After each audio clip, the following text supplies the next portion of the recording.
Welcome to arts kitchen. আজকে আমি আপনাদের সামনে জাফরানি পোলাও রান্না করে দেখাবো। চলুন দেখা যাক। জাফরানি পোলাওয়ের জন্য লাগবে বাসমতি চাল। আমি 500 গ্রাম বাসমতি চাল নিয়ে নিয়েছি। তার সঙ্গে লাগবে হচ্ছে ড্রাই ফ্রুটস, তার মধ্যে রয়েছে কিশমিশ, কাজু এবং আলমন্ড। আমি খানিকটা জয়ত্রী এবং একটা জায়ফল নিয়ে নিয়েছি। আর ঝিরি ঝিরি করে কাটা কাঁচা পেঁয়াজ নিয়েছি বেরেস্তা বানাবার জন্য।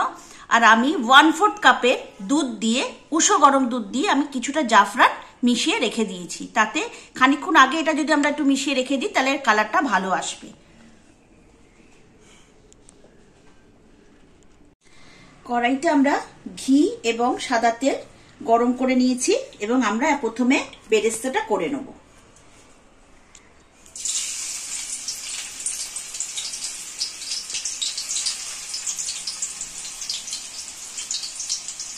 বেরেস্তাটা যখন আমরা করব তখন গ্যাসের আঁচটা একটু মিডিয়াম ফ্লেমে রাখবো। বেশি জোরেও থাকবে না, আবার একদম কমও থাকবে না। এবার আমরা পেঁয়াজটাকে আস্তে আস্তে করে ভাজবো।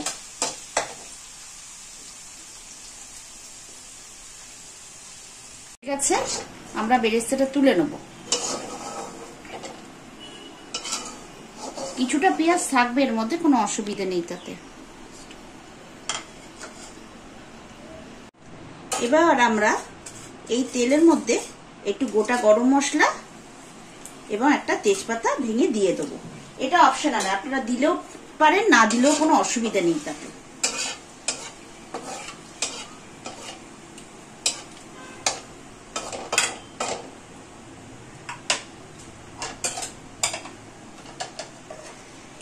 একটা জিনিস মাথায় রাখবেন, এই পোলাওটা যতক্ষণ আমি রান্না করব গ্যাসের ফ্লেমটা কিন্তু মিডিয়ামে থাকবে, বেশি জোরেও থাকবে না, আবার একদম আস্তেও থাকবে না।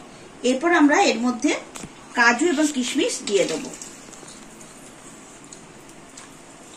এর মধ্যে আমরা এখন আলমন্ডটা দেব না, এটা আমরা পরে দেব। এটা একটু ভাজা ভাজা মতো হয়ে গেলে আমরা এর মধ্যে আস্তে আস্তে করে 80% সিদ্ধ করে রাখা ভাতটা দিয়ে দেব।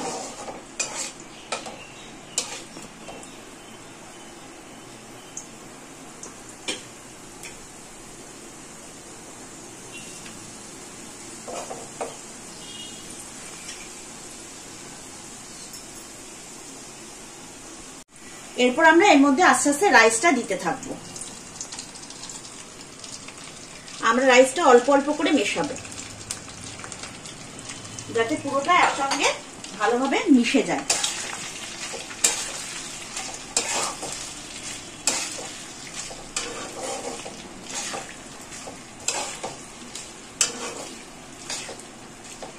আমরা এইভাবে একটু একটু করে পুরো রাইসটা মিশিয়ে নেব।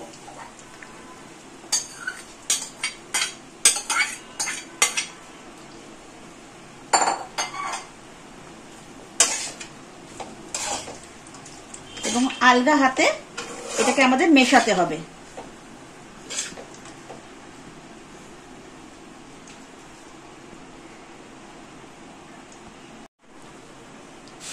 এরপর আমরা এর মধ্যে স্বাদ মতো নুন এবং চিনি দিয়ে দেবো।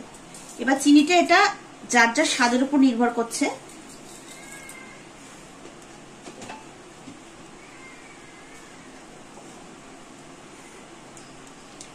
আমি এখানে নুনটা একটু অল্প দেব, কারণ আমি যখন রাইসটা রান্না করছিলাম তখন আমি একটু নুন এর মধ্যে দিয়েছি, সুতরাং সেটা আপনারা একটু বুঝে দেবেন। এবার আমরা এটা আলগা হাতে মিশিয়ে নেব।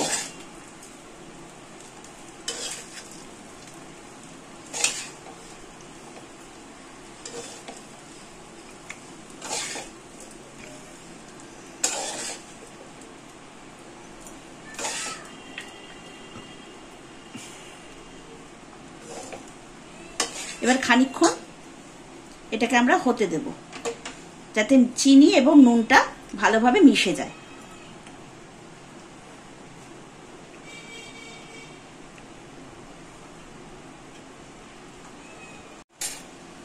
আমাদের পোলাওটা প্রায় রেডি হয়ে গেছে।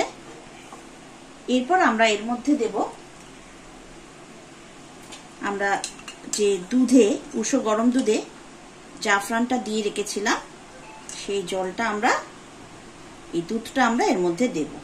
আপনারা ইচ্ছা করলে এটা জলেও মেশাতে পারেন, কোনো অসুবিধা নেই।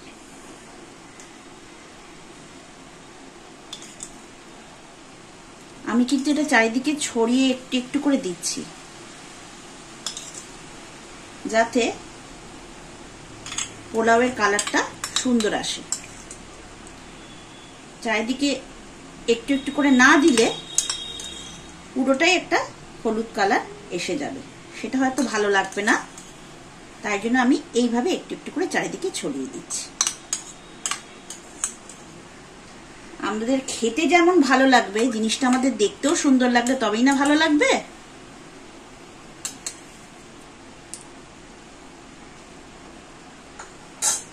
এরপর আমরা যে বেরেস্তাটা করে রেখেছিলাম সেটা ছড়িয়ে দেব।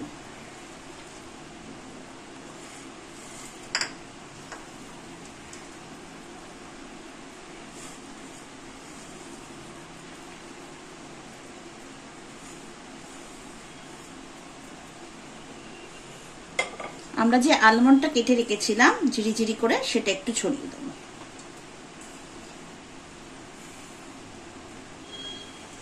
এবার আমরা গ্যাসটা অফ করে দেব এবং এটা একটা ঢাকা দিয়ে দেব।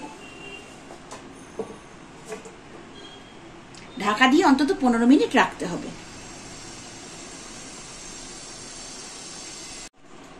দেখুন আমাদের পোলাওটা মোটামুটি হয়ে গেছে। এরপর আমরা এর মধ্যে একটু জায়ফল জয়িত্রী গুঁড়ো ছড়িয়ে দেবো, খুব সামান্য, বেশি দেব না, কারণ তাহলে জাফরানের গন্ধটা আসবে না।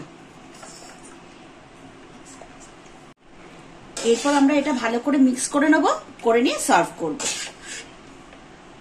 তবে এই মশলাটা মিশিয়ে আরো 2-3 মিনিট ঢাকা দিয়ে রাখলে ভালো হয়, না রাখলেও কোনো অসুবিধা নেই।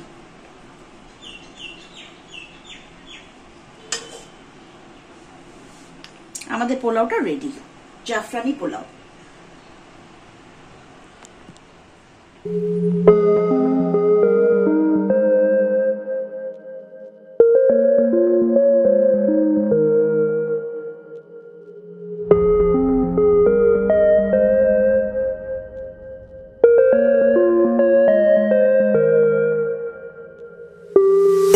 আমাদের ভিডিওটা যদি আপনাদের ভালো লাগে তাহলে অবশ্যই লাইক, শেয়ার এবং কমেন্ট করবেন, আর সাবস্ক্রাইব করতে ভুলবেন না যেন। আবার দেখা হবে পরের এপিসোডে। Thank you.